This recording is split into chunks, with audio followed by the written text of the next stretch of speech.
The goal of the club is to bring together all Democrats, from the most conservative to the most progressive, and to celebrate our shared values and appreciate who we are and work together to put more Democrats in office. I'd like to acknowledge our club lunch sponsor, Albrechta and Albrechta Law Firm here in Durango. They've been supporting us for several years now. So if you need legal help, please think about Albrechta and Albrechta. Our speakers today are candidates for the University of Colorado Regents, and our candidate for Congressional District 3, Adam Frisch, will join us later.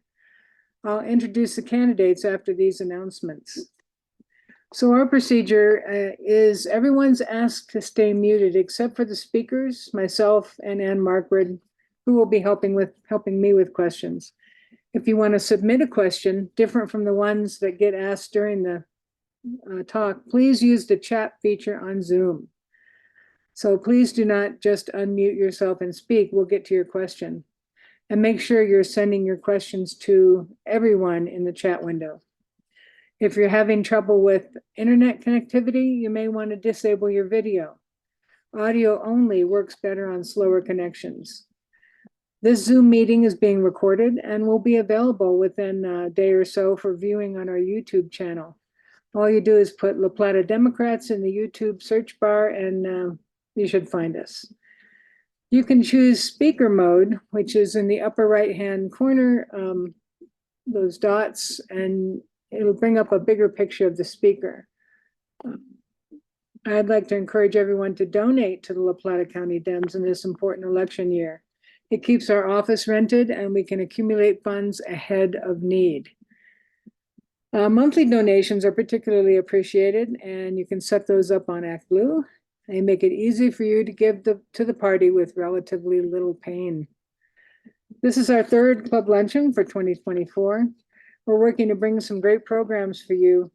If anyone has any announcements about other things they want to make, you can put it in the chat as well, and we'll try to give it all at the end of the luncheon.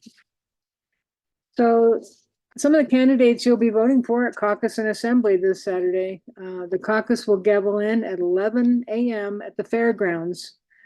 Registration is before that, so it's 9:30 to 11. And then after the caucus part, we have all the precincts in one big, huge exhibit hall. Then we'll have a pizza lunch, and then the assembly will happen. And we should be over by 2, if all goes well. So let me talk about the CU Regents before I see that CJ just logged on, so we should be good. The CU Regents ensure that Colorado's universities are fair and affordable for all. This is the highest statewide race this year, as our governor, attorney general, secretary of state, and senators are all up in 2026 and beyond. So the regents are responsible for setting tuition, hiring the president, auditors, treasurer, and secretary. They approve tenure for professors. They approve the $5.5 billion annual budget. And it's the third largest employer. The CU is the third largest employer with 36,000 people. So it sounds like a very big job. And we have, I'm going to put your little intro block that I have in the chat so people can look at that. And I'm going to introduce Elliot Hood and CJ Johnson. And then we'll hear from CU Regent for CD3 for this congressional district, and that's Robert Logan. So that's the order we'll do it in. And we'll start with Elliot. Hey, good afternoon, everybody. Karen, how much time do I have to introduce myself? Okay. So as Karen mentioned, I'm Elliot Hood. I'm one of the 2 candidates for the CU Region at-large position, which, as she mentioned, is the only statewide race this year. I tell people it's like a comet cycle. Every 12 years, the CU Region at-large race is the only statewide race. And 2024 is one of those years. So as she mentioned, really important position, one of the most important public education leadership jobs in the entire state, in my view. And I'm proud to have dedicated my professional life to public education. So I'm a very proud CU graduate. I went to CU Boulder. I'm a former public school teacher. I taught fifth grade in a Title I school in Las Vegas, Nevada. After several years in the classroom, where I was a member of the teachers union in Nevada, I became a development director for a very large education nonprofit. And I then went to law school at Northwestern, and I graduated in 2012. I've been practicing in Colorado ever since. And for most of my legal career, I've been an education attorney, and that's currently what I do. I represent public school districts across this state, from super tiny districts on the Western Slope and Eastern Plains to the largest metro area districts as well. I work very, very closely with elected boards and administrators and educators on often very complex policy and legal issues. I'm a litigator, so I go to court for schools and educators across the state. Just a few examples of things that I've done in my job. I've stood up for kids with disabilities. I've defended the school district's right to use anti-racism policies and gender inclusion policies to include kids who are transgender in our schools and make sure they feel welcome. And during the pandemic, I handled several cases where I defended school districts' rights to use masking and quarantining of people that have been knowingly exposed to COVID to keep our kids and our staff safe.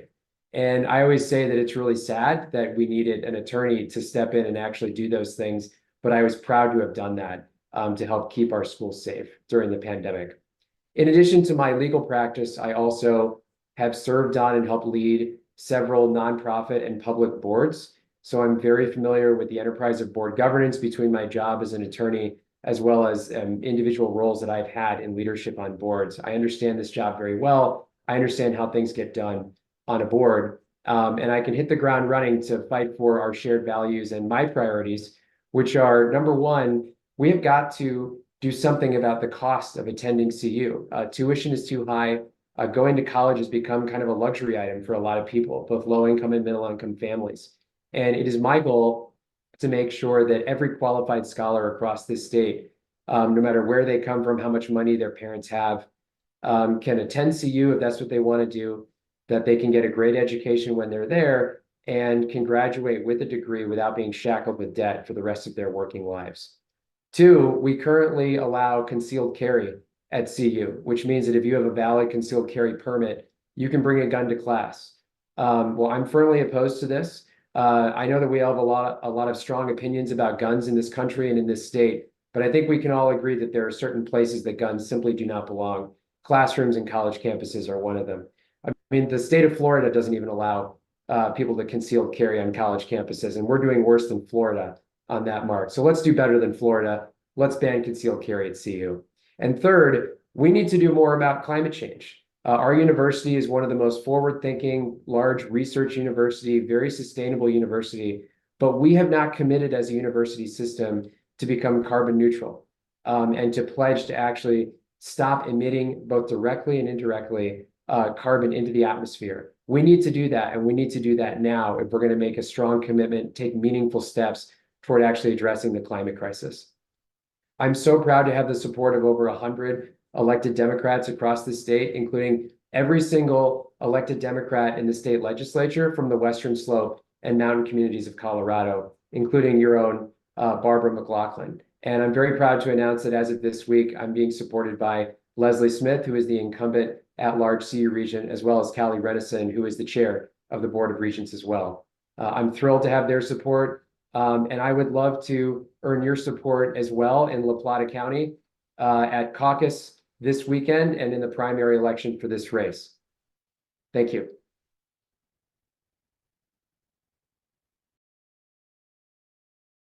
You're muted, Karen.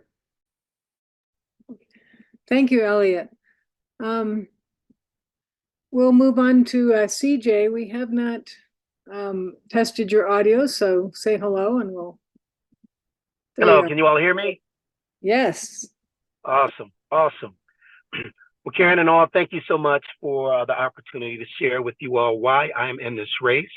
Forgive me, I just left an elementary school here in Denver where I was asked to come, and they had to reschedule a Black History Month event to today, and I was honored to do so. So forgive the sort of the moving pieces, if you will. As I've mentioned, my name is Charles Johnson, candidate for the CU Board of Regents. I have an over 35-year relationship with CU and the CU system. I came to CU back in 1987 as a student athlete, as I came from Detroit, Michigan, one of 7 children, 2 parents, neither of whom really had much in terms of a formal education. And I was able to, by virtue of decent grades and the ability to play football, gain access to a world-class education that too many people who have a similar background just do not have access to. I did a number of things as an undergraduate at CU that, quite frankly, I'm proud of today. I mentioned my time as a student athlete, but more important than that, in 1988, I served as the campus's Black Student Alliance president. In 1990, I was elected student body president as a tri-exec. In 2005, I was an associate athletics director for CU. I worked in that capacity for 7 years. I currently serve on CU's Business Schools Board of Advisors, and I'm a current member of CU's Board of Trustees. I know the system, I know the university intimately well, and I understand the inner workings of it. Now, if you'd ask me, visit my website, I would encourage everyone to do so if you've not had an opportunity to yet. What is it that I'm focused on in terms of policy? Tuition way too high. We are outcosting too many of our families and students from getting access to that great educational opportunity that I just spoke about. Mental health services and awareness. In my capacity on the CU Board of Advisors for the business school, I know this so too well. Occasionally I'll get readouts on the health and welfare of our students. And when I tell you, it's alarming for a number of reasons. We're not talking enough about it, and we're not eliminating or eradicating that stigma that comes along with raising our hands and saying, something might not be right with me. We have to do a better job of protecting the health and welfare of our students. Climate. Look, CU is one of the world's foremost research institutions. We have to lead on this issue of climate. This is where I think the Board of Regents really play a big role, because I think the lack of leadership in this space, to some degree, more recently, over the last 10 years, is a reflection of the leadership at the top. I think we have an outstanding president now, and I think we're poised to get our footing back as a leader in this space. And finally, diversity, equity, and inclusion. I currently serve as the vice president of D&I for Ball Corporation. It is one of our foremost Fortune 500 companies based right here in the Denver metropolitan area. In 2015, I started my work in this capacity. We had no D&I function. We started it, myself and a number of other people who were committed to equity, started this function at Ball. By 2019, Forbes magazine recognized Ball Corporation as the #1 large company in America for diversity. We give a lot of lip service to this issue. And let me tell you something, there's no way we can sustain the democracy that we have if we don't take this issue more seriously. It can't be a campaign slogan that we talk about when we are soliciting votes from our populations. It's something that has to be true to our being, something that reflects our values. And we have to do a better job of making sure that everyone has access and opportunity. Now, if you were to ask me, why, CJ, are you in this race? What is your core why? I'll tell you this.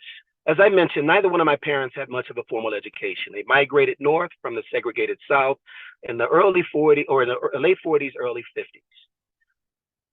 I had the opportunity to get a world-class education here at the University of Colorado. I have 2 children, Michaela, 26, Peyton, 24. 4 years ago, Michaela graduated from Yale University with honors. 2 years ago, my son Peyton graduated from Columbia with honors. This story is only possible because of the access that was granted me. The unfortunate part of this story is that CJ is the exception, not the rule. we have to do a better job, I think, as board members in understanding this job isn't just about policy. It's understanding how we impact people throughout this state, regardless of our station in life. And when I'm elected to the Board of Regents, I will make sure that access is granted, because I know that it's more than just obtaining an education. It actually saves and impacts lives the way it has mine and the way it has my family. So I would love your support in the upcoming caucuses and the assembly, and would love to entertain any questions you might have. Thank you so much again for your time. Thank you, CJ. We have Robert Logan here, who's local here in Durango. Go ahead. Thank you, Karen.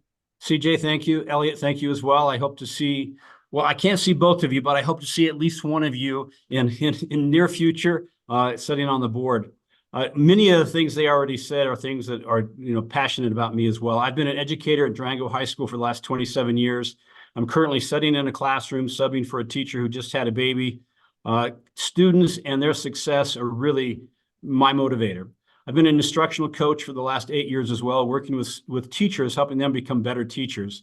So my uniqueness in relationship to all of this is I know the Southwest. I was born and raised in Durango, lived in Durango and Ridgeway. My family has been on the Western Slope, well, quite a long time, since about 1885. And so Colorado is home, and the dynamics around the Southwest as well as the Western Slope are very much in my personality and my interests. What I've noticed is in CD3, we have 27 counties. We essentially represent like an at-large person. I mean, there is such a large space from Wyoming on the Craig area down to the Four Corners and Toyoak, all the way over to Pueblo and Trinidad, and all the way back through Durango and up to Grand Junction. That's my district.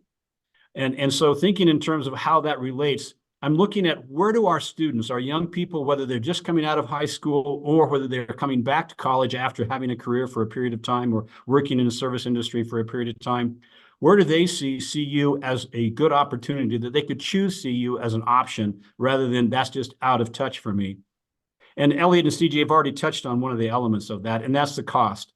It's interesting, though, that even though tuition is high, tuition isn't the highest part of their education.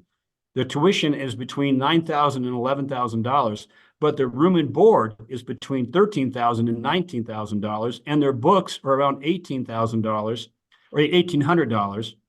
And so how we deal with all the costs of going to university, going to school, I think is really a critical element. We may move away from the tuition side of it and look for how do we deal with the cost of actually living on campus or living off campus and eating, being healthy.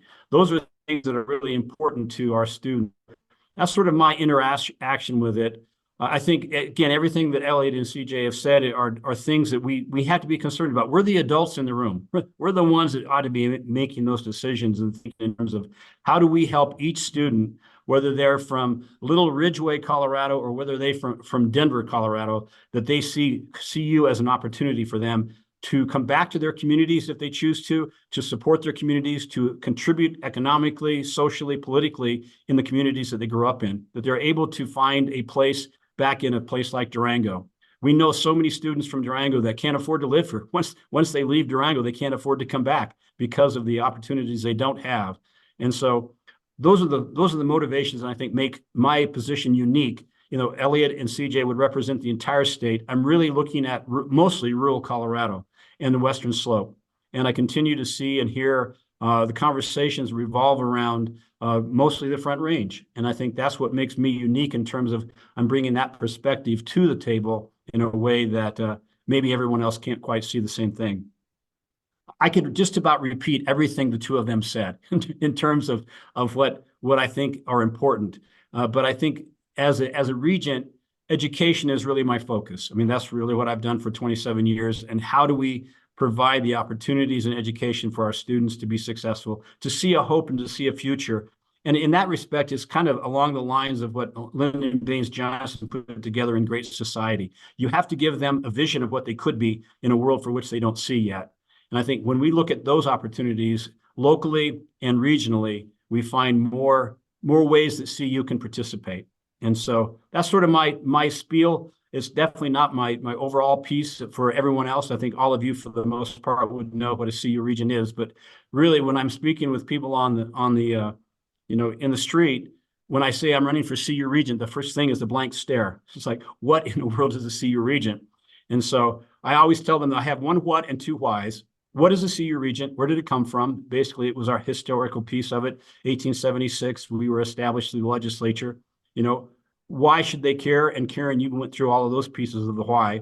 And then for why should they vote for me? And so my question then is, how do we collectively work together to see our young people find success in their lives in a way for which they see a hope and a future for them, even living in small communities like Ridgeway or Cedar Edge or wherever else they might be growing up in?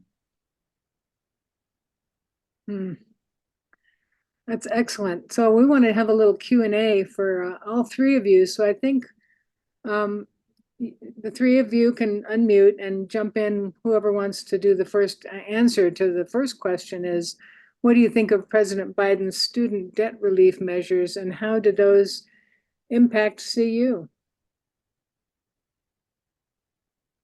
Since I spoke first, I'll let CJ take it, unless you want me to take it, CJ. I'll go ahead and take it. Thank you, Elliot. And it's a great question.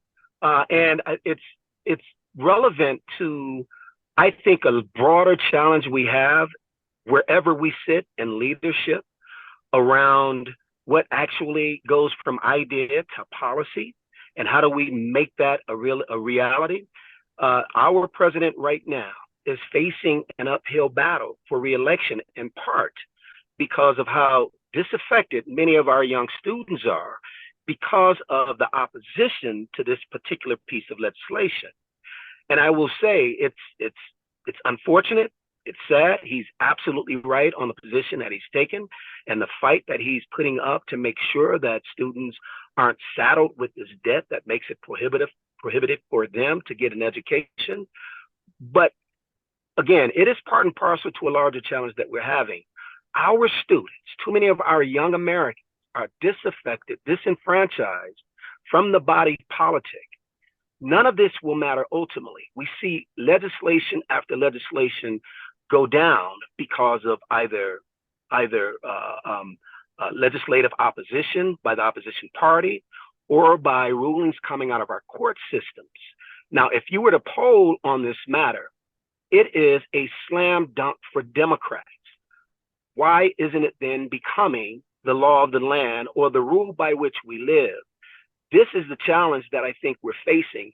And while I share the endorsements of a number of elected officials across the state, a number of community leaders across the state, the endorsements that I seek most are particularly those from our younger students who are asking us, why should I engage this? Because nothing seems to impact or make my life better. And so when I can move our younger populations to engage these battles that we're in, it is how we win them moving forward. And so I think everyone on this call will say to a person that what the president did, what he's fighting for, is absolutely aligned with our values. And if you were to poll our nation, the vast majority of our population would agree with that. Why are we not winning on these issues? And I would submit it's because our younger generations, in particular in this case, aren't welcomed or engaged in the battle. And therefore, the only thing they see is the outcome, not the opposition to the positions that we're taking. And I think that's vitally important. We have to engage a broader swath of our population in order for our party to remain sustainable and viable for future years. Excellent. Did either of the other two want to weigh in? Sure. So right now in Colorado, we have about a total of $26 billion in collective student debt for all Coloradans. And at CU, the numbers I've heard is that about 50% of our in-state students have to take out some debt to finance their education, and about the average the average debt that they leave CU with is about $25,000. So that's a lot of money.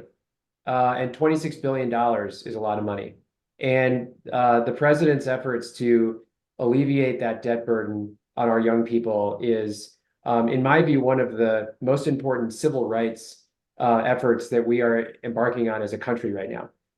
We have got to forgive the debt loads of our students who, some of whom were tricked or duped into attending schools that ended up folding and charging them tons of money that did not provide them with the value of a degree, or a degree that is virtually worthless. And too many of our large institutions like CU are becoming too expensive, and so that students have to take out debt in order to finance their education, and they end up paying it off for the rest of their professional career. And I am fully in favor of debt relief efforts, not just by what the president is doing, but also efforts that have existed in the past where if you choose to work in the public sector or the nonprofit sector for a certain number of years after you graduate college or post-secondary, that you could have all or some of your debt forgiven. I was able to take advantage of that program when I was a young person and became a public school teacher and a nonprofit person after graduating from CU. And I think that could be extremely meaningful if expanded. And the question also is, how does it impact CU? Well, given that so many of our students are taking out debt to finance their education, I think that efforts to alleviate debt burdens on our students and our adults that have been paying these debts off for years, some of whom own more today than they did when they graduated because of interest rates, would uniquely impact the CU alumni community, just given how poorly we fund education in this state because of Tabor and other terrible things that make it impossible for us to fund our schools. Yeah. I would agree with probably most of what's been said, but I think there's a few caveats for me. One of them is approximately 70%, 60 to 70% of our students go off to college. In the first year, 40 or 50% of those drop out. And why are they dropping out? You know, one of the primary reasons is either they don't find value in the education they're getting or they can't afford it. And I think the system itself is broken from the top to the bottom. It's just not working. And the other side of that are students who say, why should I go out and find a job when I want a job and I want to earn that money, and I don't get that benefit as well? And I think especially in the Southwest, we find in our area, we have a very mixed bag. We have a large number of students who go off for CTE programs. They're becoming the carpenters, the plumbers, the welders, and they don't get that opportunity. So I think we have to answer that question as well. If you want to get a certificate in something, this is a way of doing that also. It's not just for the four-year college. I think that's a conversation I've had with so many different contractors and business people in the area. It's like, well, you know, we didn't go to school, and why are we taking our tax money and paying for these students to do so? And I think that's where it starts to come into the idea of, is school just for the elite or a school for everyone? And how do we approach it in such a way that everyone has the opportunity to choose how they're going to pursue it? Because a number of the students I interact with here at the high school don't even see a possibility of going to college because it's so expensive. Well, we're falling short as a state, as a country, in terms of that. And so we're putting them in places for which we can change that. And that's where I would agree with President Biden's position in terms of relief. I have a child of my three sons. One of them is paying off the debt, and he will be, and he's been out of school, out of his master's. He's an architect for the last 12 years, and he'll be paying that thing off for another 10 years or 15 years. You know, so can he buy a house? No. Can he do all these? So I understand the dynamics there, but I also have other children who have said, I've worked very hard to do this, and why should I have to pay for somebody else's opportunity to go to college when I found another way of doing it without asking for that relief? And so I think there's a tension point there within our society, and especially within the Southwest, within the, this community. I'm 100% in favor of looking for every possible opportunity for students to see that as something they can do, and that there's a way to get there. And so if this is part of that, great. But I don't know that it's the only solution to the question. Great. Thanks for adding that perspective. The other question somebody had was, do you have any input on curricula, and what emphases do you think different campuses of CU should take in the next decade? I'll start out with that one. Having conversations with other regents, one of the conversations that they have is our role is really not to deal with curriculum. That's not our role. Yeah. That we need to be able to allow and trust the professors, the deans, the chancellors, the president to control that element. Could we have influence and an opinion? Absolutely. I think that's true, but it's not our role as a regent to have that, to have that kind of control, I guess. We can certainly have an opinion, but that's not our role. Yeah, no, Robert is right on. You know, in addition to that, you know, the concept of academic freedom has become very important across the country. If you're looking and seeing what's happening in Texas and Florida, Mississippi, Oklahoma, other states where you have conservative governors who've packed the board of trustees of large state universities with their lackeys who are trying to gut programs, get rid of majors they don't like, defund or eliminate DEI efforts on those campuses, which are critical to inclusiveness on our campuses, solely to pursue a partisan political agenda. And one of the things that we do at CU that insulates our campuses from that is we don't have the regents weighing in on curriculum and instruction. We leave that choice, and the regents, again, are elected politicians who are certainly have insight and input into what the curriculum could be and what we should be emphasizing for the 21st century learner. We don't have direct control over what happens in the classroom, the courses that are offered, because we want to separate the elected body, who are politicians, from the academic professionals on our campuses, like the chancellor, the provost, the faculty alliance, and the individual faculty members who really are on the ground and understand what students need to be learning, what they should be researching. And I think it's actually a really important barrier that the CU system has. And I think that it's critical that we maintain that barrier at CU to keep politics out of the classroom. Yeah, and I agree with pretty much all that's been said there. I do think, however, there is a slither of influence that could be asserted, and not necessarily the curriculum itself, but understanding the values of our majors, what we're teaching as it relates to the needs of our society, what employers are looking for in terms of particular skills from a given student body. I think it's important to keep our finger on the pulse of where we're moving, the direction we're moving as a country. And let me just go back, if you don't mind, for a quick second. I think, Robert, you're spot on with respect to the challenges of debt forgiveness, student debt forgiveness. In a way, that it's almost a reflection of where we are heading or where we're going as a society more broadly. I believe, you know, we talk a lot in this day and age, and I believe it's absolutely true that we are in a fight to preserve our democracy. One of the best things we can do in this regard is make sure we have an educated population. And so education, regardless of where the resources are coming from, is good for all of us. I'm not certain that we are speaking our values. And as a result, what's taking over is this, well, I had to do it this way, and so therefore I'm not necessarily understanding the value of investing in others to get an education as well, because we're not making the argument from a broad, in my opinion, democratic perspective, where we all benefit from a more educated population. And I think that's part and parcel, a bit of a microcosm of the challenge as a party that we're having more broadly. I think we're missing or losing on the broader messaging, from a broader messaging campaign related to what we value as opposed to what any particular policy might offer. Right.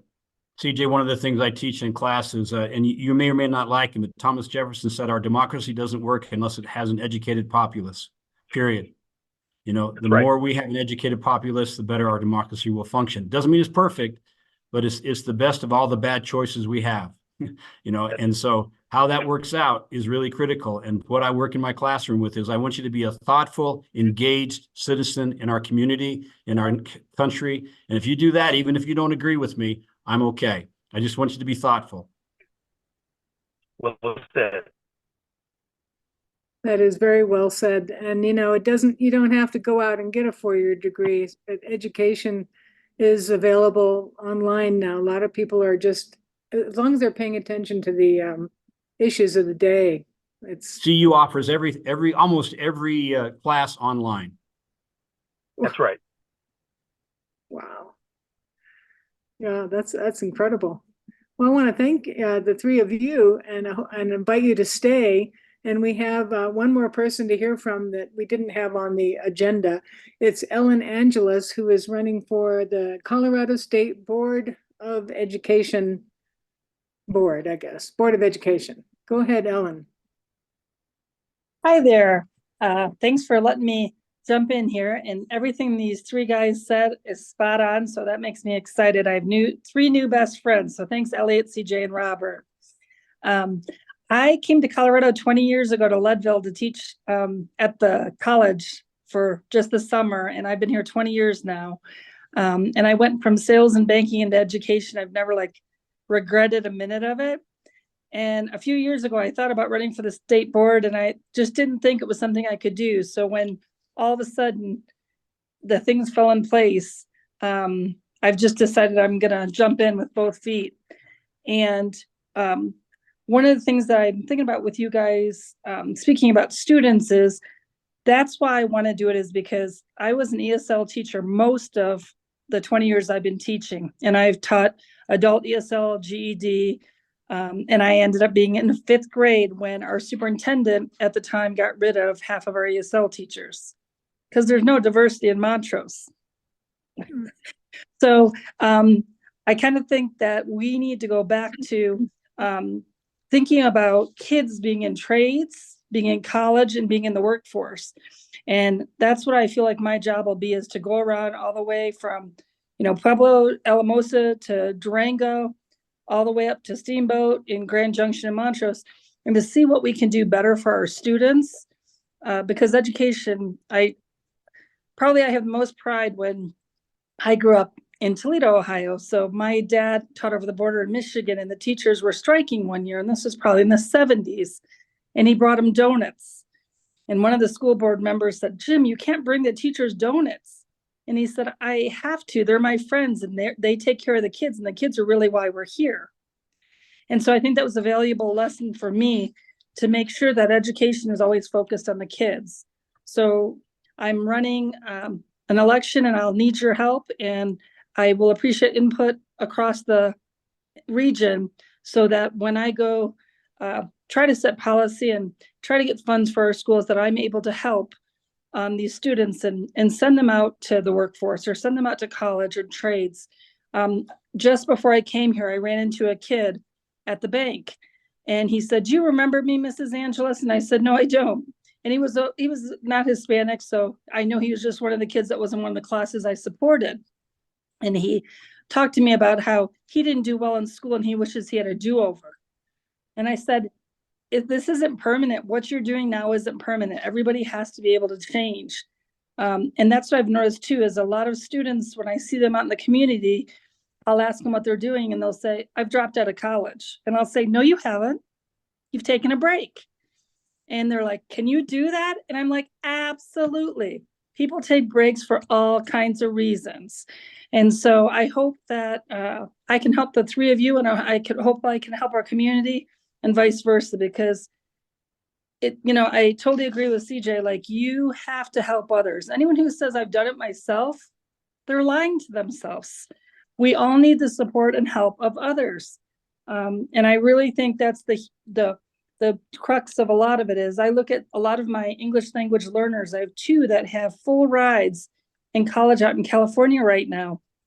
And the first thing that I did is I found them someone that graduated from their college, so that they would have a mentor, because I don't know what they need to know. And also, their parents aren't always the right person. There's no problem having a few trusted adults in a kid's life.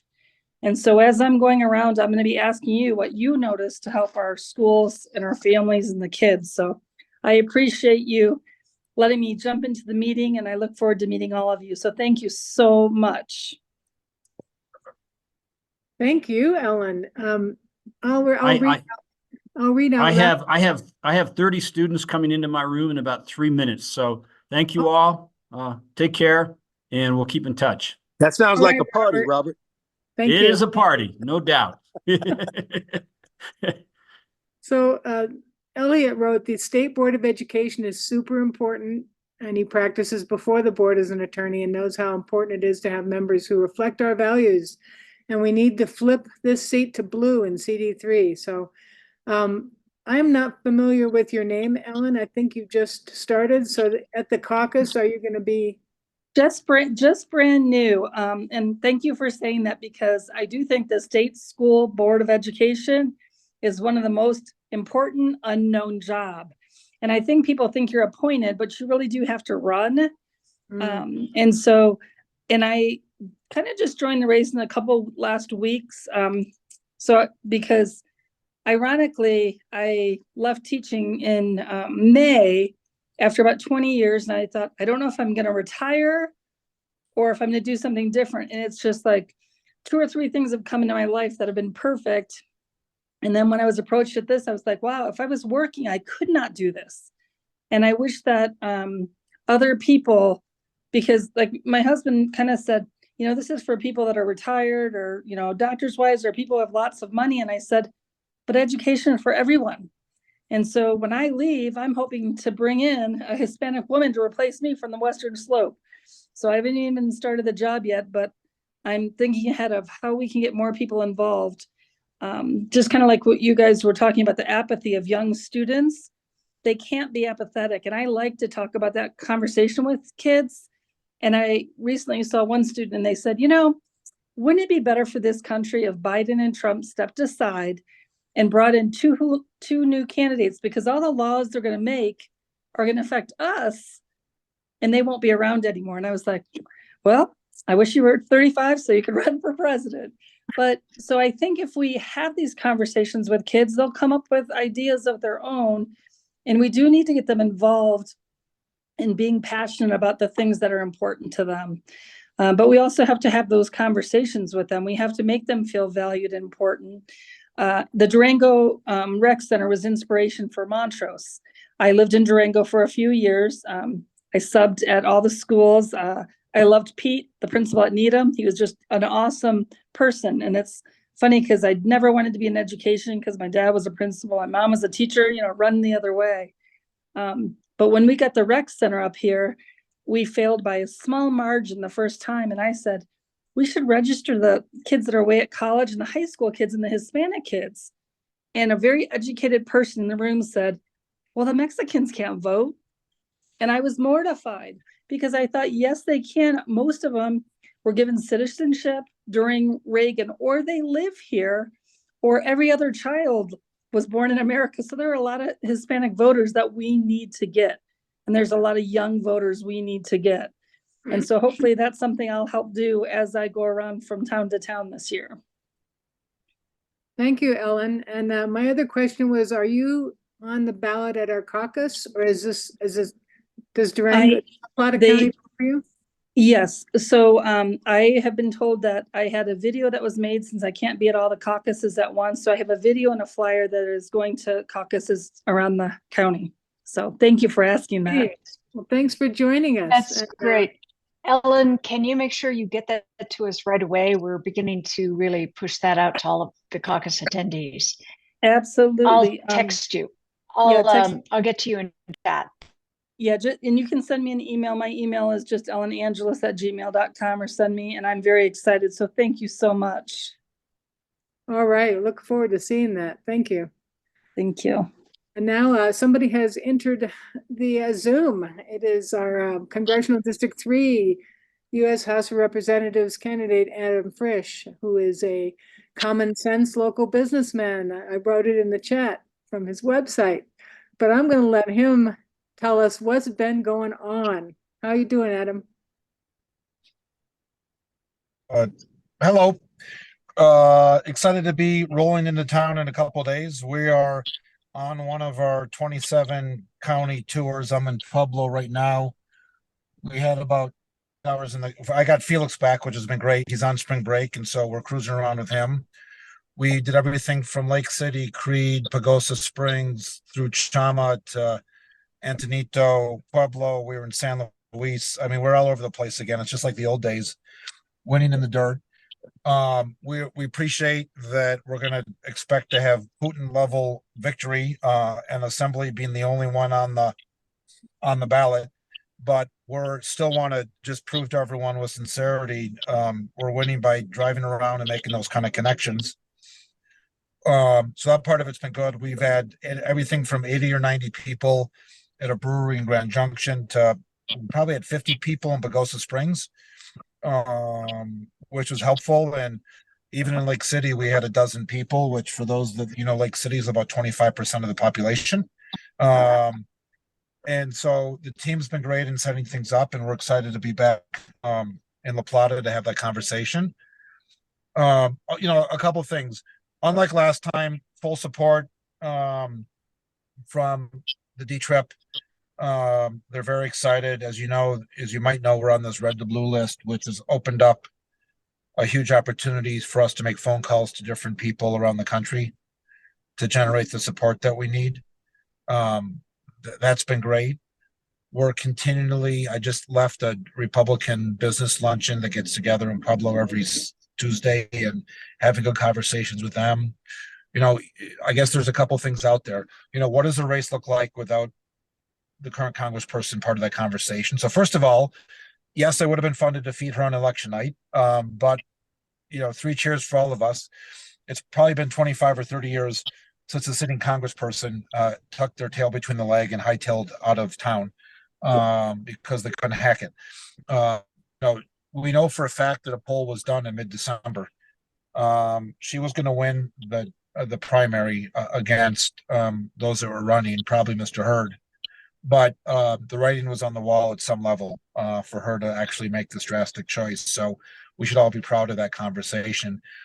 Let's remind everybody, I appreciate that the national conversation wants to talk about this district being 5 or 6 points the wrong way, maybe even 7. But Michael Bennett won this district.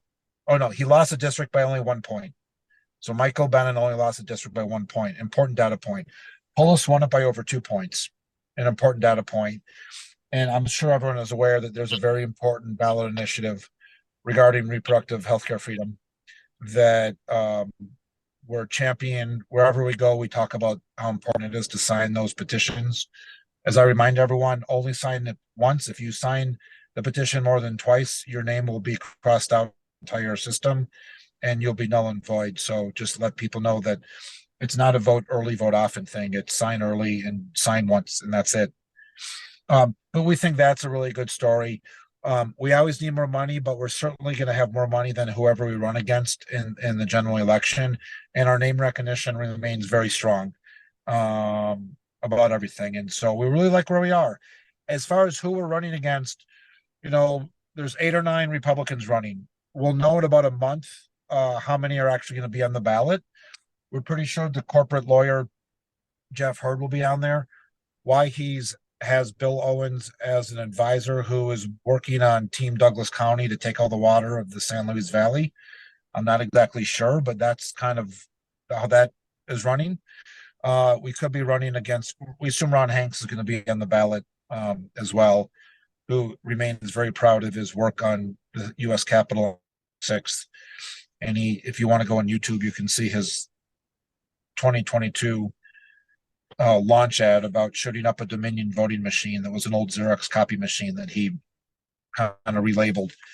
And so doesn't change how hard we're going to work, does not change what we want to talk about, does not change the excitement that we're all going to help build to make sure that the seat gets won by us. And we're really excited about that.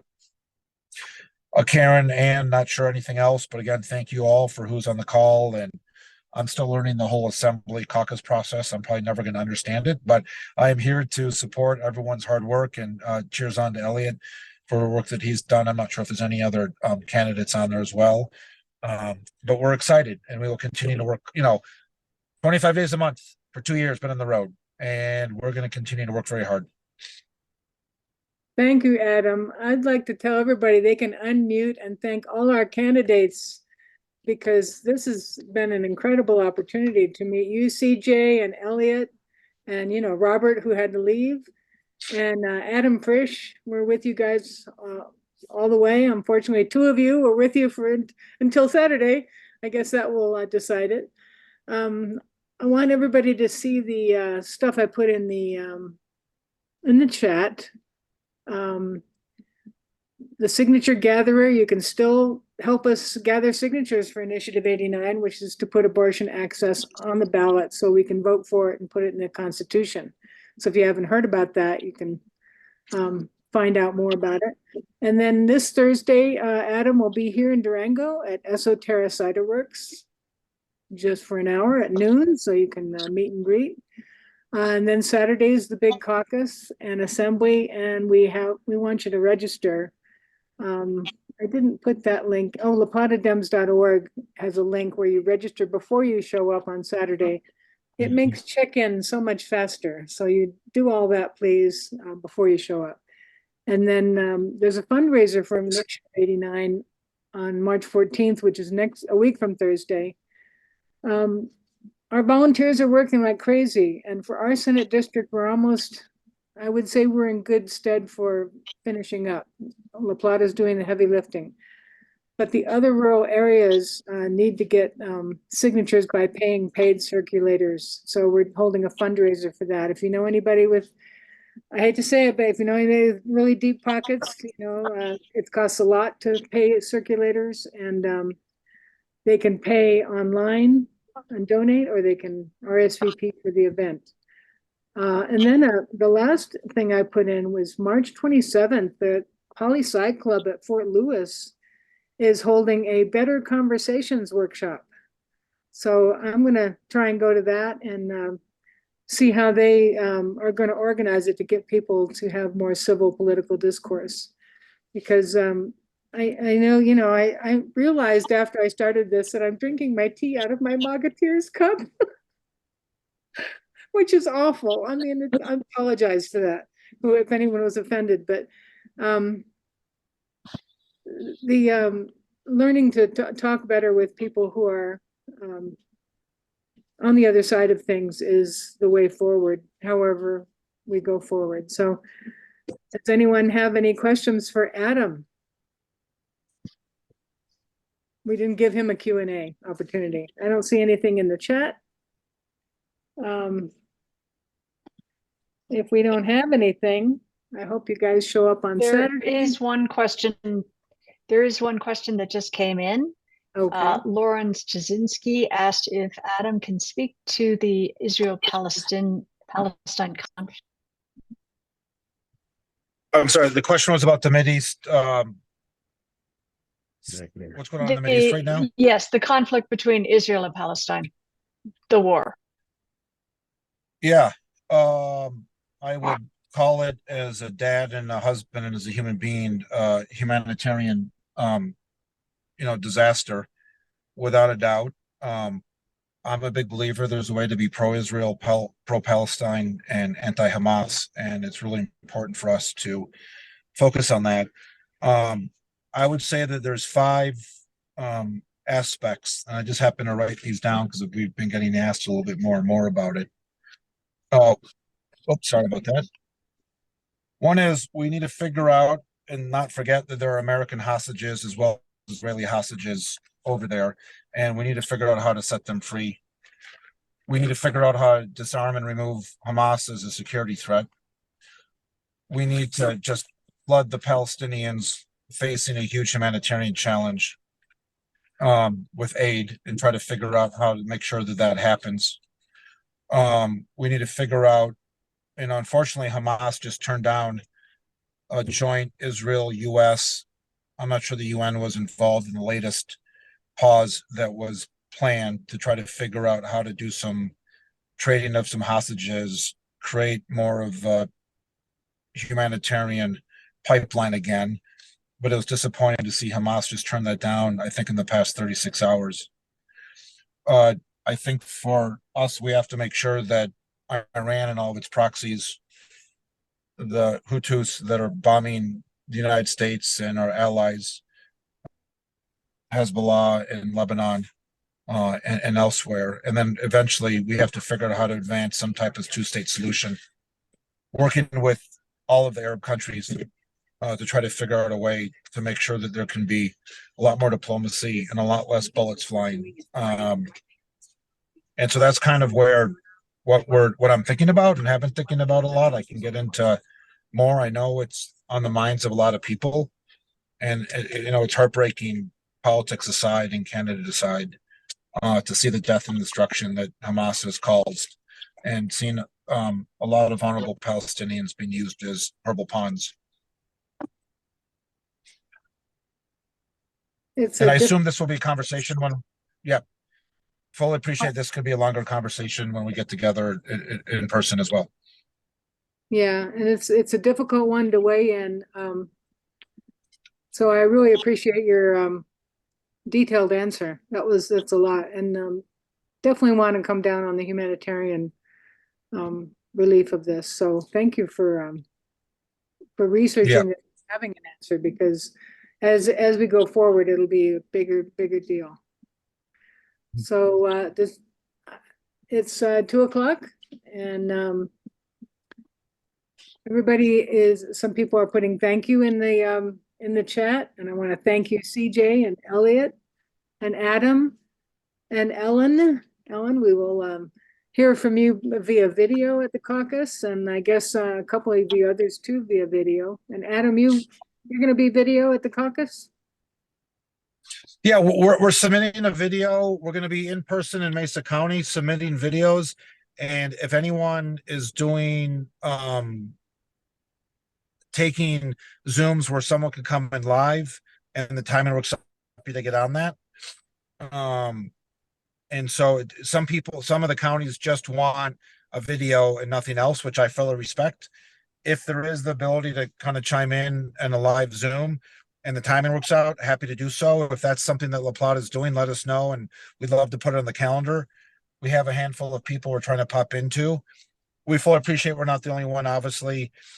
While we're the only candidate for CD3, we know there's other races going on that are really important as well. All righty. Yeah, I don't know if I don't think we're having a Zoom. We are not having a Zoom. We're having an in-person caucus and assembly with lunch, if anybody wants to join us, by the way, if they pre-register. Adam, I'm going to be checking out the capabilities of Zoom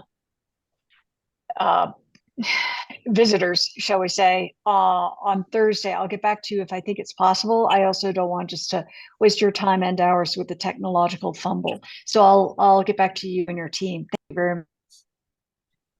Never wasted time when we're talking about La Plata, and so just keep me posted and we'll see what we can come up with. And it's probably the longest I've been away from the county in quite some time, so I'm excited to come back down there. I know, and we miss you, Adam. We miss you. Anyway, it'd be great to have caucus and assembly out of the way, and then the party can come out more fully in support, as we have every intent to do. Thank you for your candidacy. Thank you to all of the other candidates who are still here with us and who have committed to run for the unpaid positions. It really means a lot to all of us that you guys are such staunch opponents of education. Thank you for that. Supporters, not opponents. Did I just say opponents? Supporters of education. Thank you very much, CJ Elliott. Thank you all. Ellen, good luck to you. Be safe. Thank you. I hope to see you. Bye. Ellen. Thank you, guys. Bye. Good luck, everybody. Thank Thank you so much for having us. Thank you.